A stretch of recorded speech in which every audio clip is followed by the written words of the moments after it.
విజయ్ అనే నేను ఈ పేరు వినడానికి తమిళనాడు వ్యాప్తంగా ఉన్నటువంటి టీవీకే అభిమానులు, ఎంతోమంది రాజకీయ అభిమానులు కూడా ఉత్కంఠగా ఎదురు చూసినటువంటి క్షణాలు రేపటి రోజున వాటన్నిటికీ ఉత్కంఠకి తెరబడినట్టుగా అర్థమవుతుంది. ఎట్టకేలకు అనేక ట్విస్టుల మీద ట్విస్టులు, అనూహ్య పరిణామాలు అన్నీ కూడా దాటుకొని విజయ్ సీఎం సీటు అధిరోహించడానికి లైన్ క్లియర్ అయినట్టుగా అర్థమవుతుంది.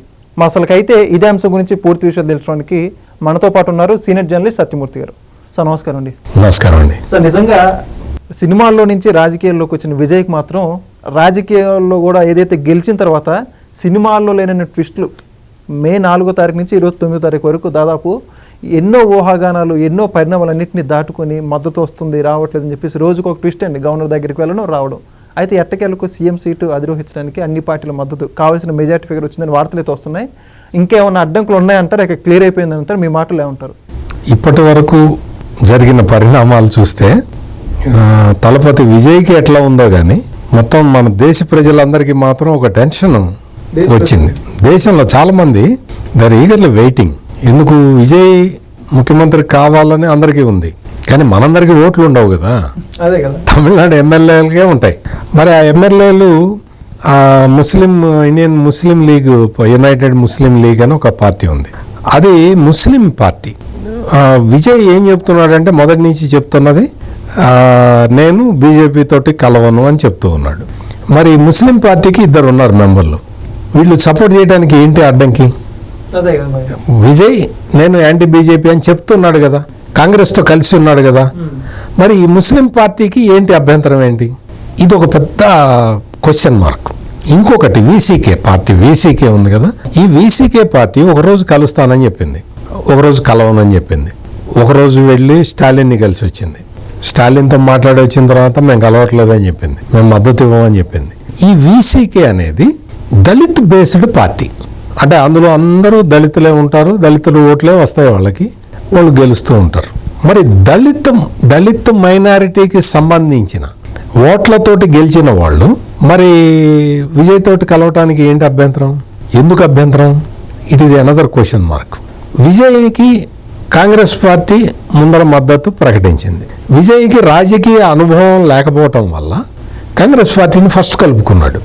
యాక్చువల్గా అయితే ఫస్ట్ కలుపుకోకూడదు కాంగ్రెస్ పార్టీని. వెళ్ళి రాహుల్ గాంధీని కలిసి రావటం, మల్లికార్జున ఖర్గేని కలిసి రావటం చేయకూడదు. ఎందుకంటే ప్రతిదానికి ఒక స్ట్రాటజీ ఉంటుంది.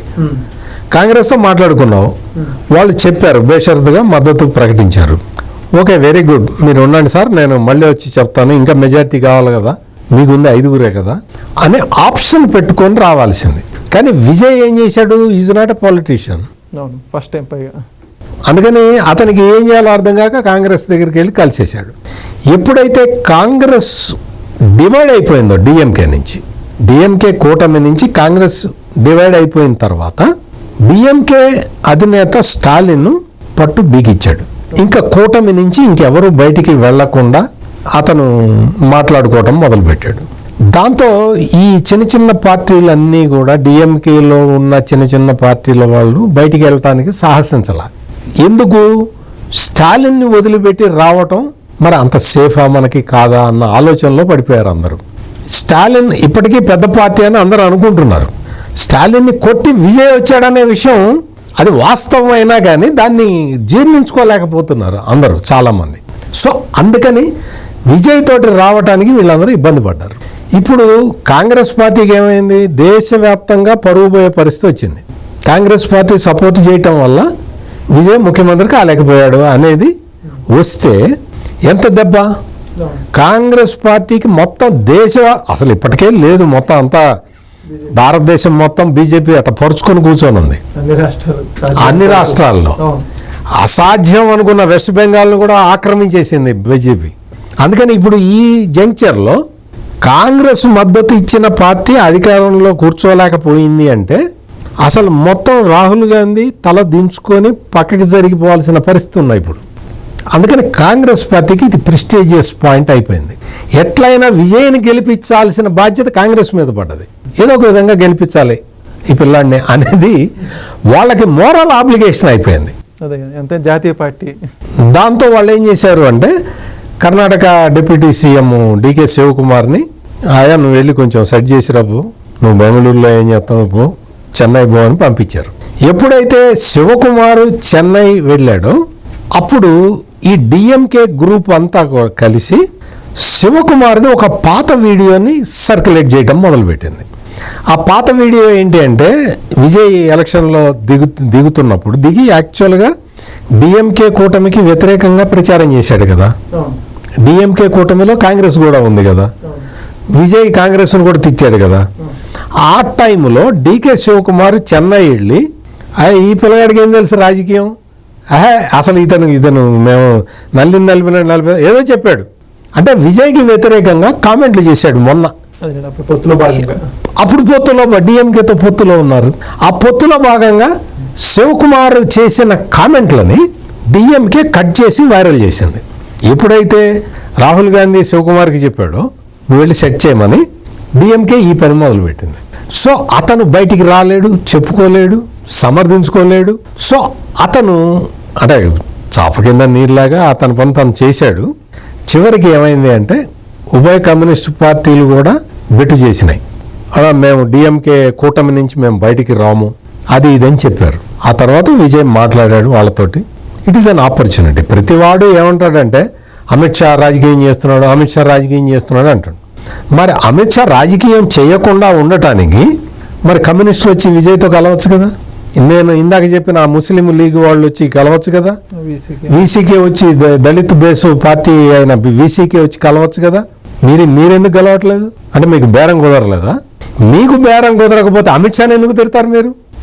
ప్రతివాడు అమిత్ షాని విమర్శిస్తాడు తప్ప వెళ్ళి నేను అన్కండిషనల్గా నీకు సపోర్ట్ ఇస్తున్నాను విజయ్ అని ఎందుకు చెప్పలేకపోయావు? వీళ్ళ రాజకీయం వీళ్ళు ఆడుకుంటూ అమిత్ షాని విలన్ లాగా చూపించడానికి ప్రయత్నం చేశారు. అంటే భారతీయ జనతా పార్టీ విలన్ను, తమిళ రాజకీయాల్లో విలన్ ఎవరయ్యా అంటే భారతీయ జనతా పార్టీ అని చూపించటానికి విశ్వ ప్రయత్నం చేశారు. ఈరోజు తేటతెల్లం అయిపోయింది. ఆ వీసీకే పార్టీ తోటి ఎవరు మాట్లాడారు? అమిత్ షా మాట్లాడలేదు. వీళ్ళెవరు మాట్లాడలేదు, జోక్యం చేసుకోలేదు కదా. మరి నిన్న మొన్నటి వరకు ఇటు అటు దూకిన వీసీకే ఇప్పుడు ఫైనల్గా విజయ్ వైపు ఎందుకు దూకింది? ఎట్లా దూకింది అంటే వాళ్ళిద్దరి మధ్య అండర్స్టాండింగ్ వచ్చారు. ఏం అండర్స్టాండింగ్ ఇప్పుడే తెలీదు. వాళ్ళకేమైనా ఉప ముఖ్యమంత్రి ఆఫర్ చేశాడా ఏంటి అనేది ఇప్పటికీ మనకు తెలియదు. మంత్రి పదవి అడిగారా? ఏం అడిగారు? ఇప్పుడు కాంగ్రెస్కి, వీసీకేకి, సిపిఐకి, సిపిఎంకి ఈ 4 పార్టీలకి 4 బెర్తులు ఇచ్చేస్తాడా మంత్రి పదవులు? ఏం జరుగుతుందనేది తెలియదు. మొత్తానికైతే ఒక అగ్రిమెంట్కి వచ్చారు. ఇప్పుడు మరి తిట్టండి, అందరు కలిసి అమిత్ షాని తిట్టండి, అమిత్ షా రాజకీయం చేశాడా? అంటే ప్రతిసారి కూడా ఈ దేశంలో ఏ రాష్ట్రంలో ఎన్నిక జరిగినా వాళ్ళు అమిత్ షా పేరు తీసుకోవడం, అమిత్ షాని విలన్లాగా చూపించడం అలవాటైపోయింది. ఇది తప్పు. మీ ఈక్వేషన్లు సెట్ గాక మీరు ఇంతకాలం మీరు కొట్టుకొని ఇప్పుడు అగ్రిమెంట్కి వచ్చారు. మీకు ఏదో పదవులు ఏవో వస్తాయి. ఎంతకాలం నిలబెడతారు గవర్నమెంట్ని? మళ్ళీ మీ స్వలాభానికి ఏదన్నా దెబ్బ తగిలితే మళ్ళీ ఇదే మొదలు పెడతారా? అంటే మీరు చేయాల్సింది ఏంటి అంటే ఈ రాజకీయ పార్టీలు వీసీకే, లేకపోతే సిపిఐ, సిపిఎం, కాంగ్రెస్ వాళ్ళు మొత్తం మేము బీజేపీకి వ్యతిరేకం అని చెప్పే పార్టీలు కదా ఇవన్నీ. విజయ్ కూడా అదే చెప్తున్నాడు కదా.